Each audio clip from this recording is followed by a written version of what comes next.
sa pangalawang amo ko. Akyat na naman tayo, guys.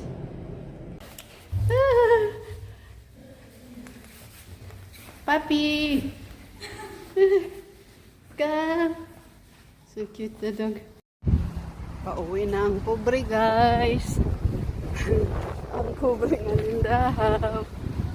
Pauwi na ang pobre nga lindahaw. Tapos na din ang ikalawa kong kudkod, guys.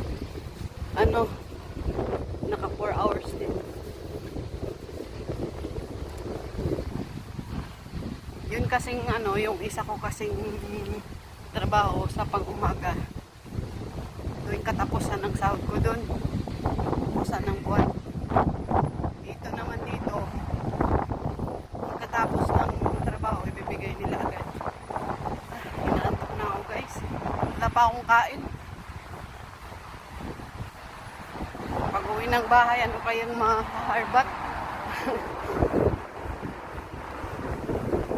Sobrang ganda lang ditong place na to. Sobrang malinis.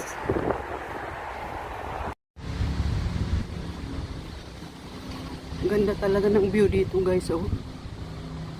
Sa lahat ng ko dito lang yung maganda ang place. Malinis, sobra. Yan yung elepante. Elepante. Huwag na natin kayatan sarili natin maghanap pa ng kung ano-ano pa dyan, kung anong nasa rep. Yun na yun. Yun na yun ang luto. Buti na lang yung asawa ko. Yun naman yung mapili kung ano lang iluluto ko. Yun lang din ang kakainin niya.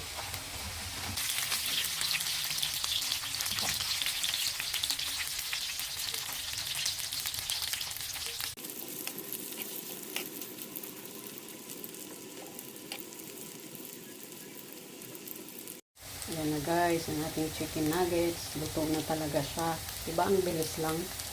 Ako pa...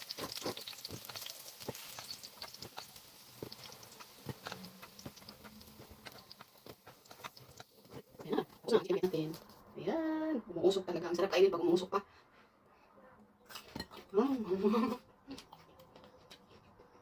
Yummy. Chaps. Edit mo sa sauce. Solved na ang aking... Hugas-hugas lang yan, guys, pero nag-iisip na yan.